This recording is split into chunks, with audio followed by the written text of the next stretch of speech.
33. It's a gain of just 3, and the offense likely going to yield to the punting unit here on 4th down. And now the Seahawks are going to take a timeout here on defense. They'll have 2 remaining as we step aside here in this first quarter.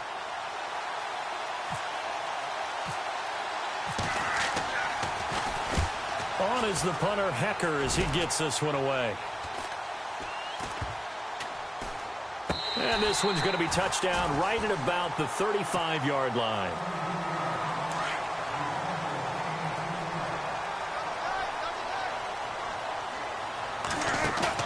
They go play action here on 1st down. And down he goes on the pressure.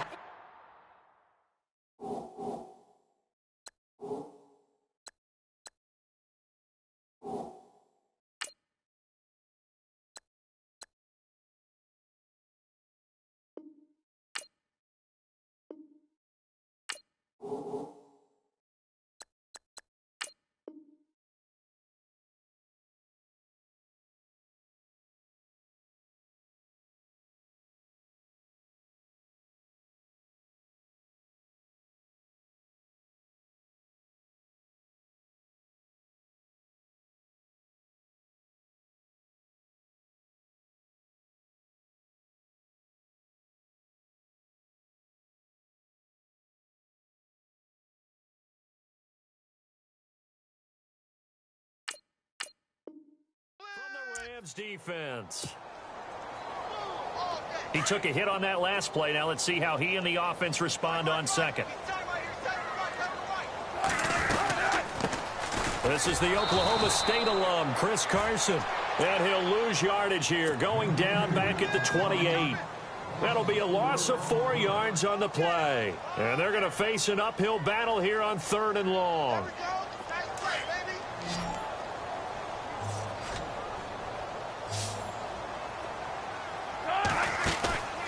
Off the play fake, here's Wilson. And this is going to be incomplete. And it is true. You can draft the fastest. You can draft the most athletic guys. But if they don't know the art of positioning, sometimes it's all for naught. In this case, in the right spot, helped force the incompletion. Yeah, but had his hands on it for a second. Would have been a tough catch, though. Falls incomplete. Here we go on 4th with Wilson. Into heavy traffic, and it's intercepted. Picked off at the 38. And he will bring it back. It's an interception return for a Rams touchdown.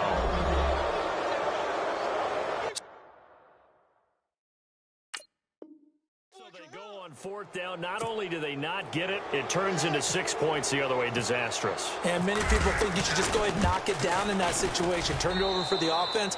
But I had a defensive coordinator recently tell me, we see that as a passive play. We don't do that anymore. We want the ball in our hands, and we want to head the other way. Probably also instinct a lot of times. If you see a lot of green grass ahead of you, go ahead and grab it. It's the exact right play to do. That's knowing when to break the rules and when to make a play that maybe you hadn't been taught. And they're going to wind up with pretty good starting field position as they get it up past the 35. CD, I want to get your thoughts on some potential free agents this offseason before we change the possession here. Now, caution, many of these guys could be re-signed, I know, but who are some of them? Kirk Cousins is one. Yeah, we're talking about difference makers. Kirk Cousins at the quarterback position. He's going to be coveted.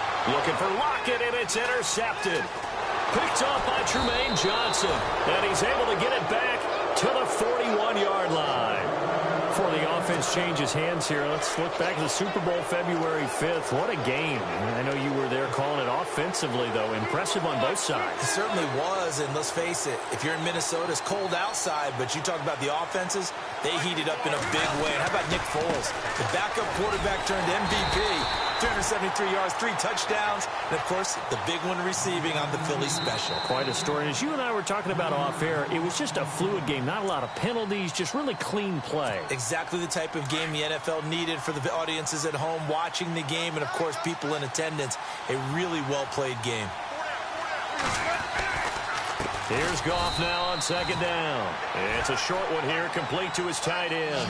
4 yards on the completion, and it sets up a 3rd down. Not a big window to throw. Coverage wasn't too bad there. Yeah, they had him under wraps pretty well, but somehow able to muscle his way open and catch the ball. And he gets this one all the way down inside the 20-yard line. They convert on third with a gain of 22. Back to throw. Goff. And he'll get into the end zone. Touchdown, Rams. Robert Woods, an 18-yard touchdown grab. And the Rams add on to their lead. The catch and the touchdown, they were the end result of a terrific route run by the receiver. Zerline out now to kick this one away. Tyler Lockett now with the return. And his guys are going to start their drive right at the 20-yard line. Charles, earlier we talked a lot about Russell Wilson, what a great job he did last year in 2017 as Seattle's offense is working their way back onto the field. But they're probably going to need to find a running game to alleviate some of that pressure on Wilson, right? Yeah, you think? I mean, my goodness, when you take a look at what Russell Wilson did, he more than doubled the rushing yardage of Mike Davis, who finished second. And Mike Davis didn't begin the year on Seattle's roster. They went through a number of runners this season, none of them that fit. And nothing but daylight ahead. And all the way in, touchdown Seattle. Paul Richardson, an 80-yard touchdown. And the Seahawks get the quick strike touchdown. Partner, you know what the real key is to stopping a good passing attack? You tell me. Being able to tackle as soon as a guy catches a football. Didn't work out there. No, because when you give up the big run after catch, the rack yardage, that puts your defense in a big-time stressful position. A lot of rack yardage and a touchdown there on the big play.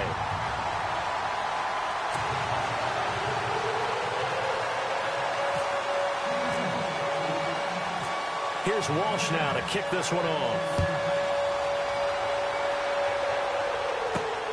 This will be taken in at the 1. And a nice return sets him up pretty good here at the 30-yard line.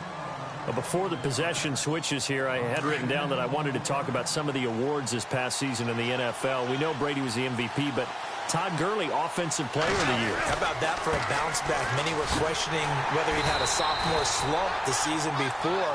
Didn't even get to 1,000 yards. Was a dominant force in 2017. How about his teammate Aaron Donald on the defensive side? He took home Defensive Player of the Year award. Yeah, very impressive. They had both sides of the ball. Sean McVay deserving, I think you would agree, of Coach of the Year. Yeah. Into heavy traffic, and it's intercepted.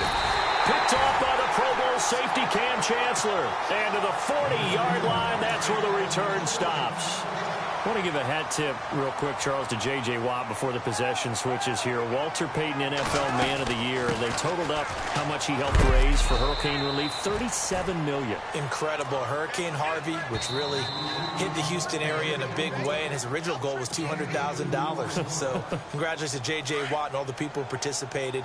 And Greg Olsen of the Panthers, Benjamin Watson of the Ravens, both tight ends, also nominated and finalists for the most prestigious award as determined by the NFL, the Walter Payton Man. And Wilson's going to be intercepted a third time.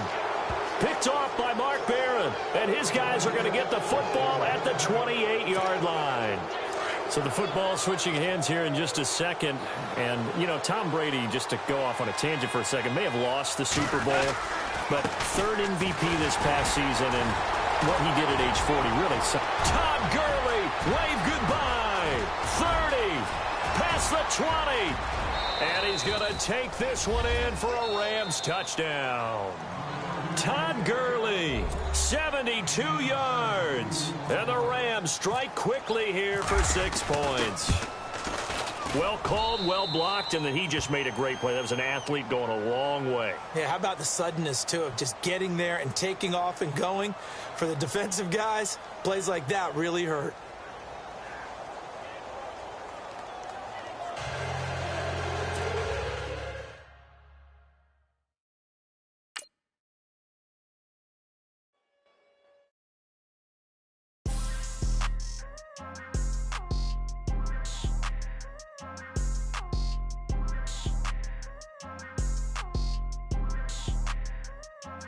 People trying to say I'm only in the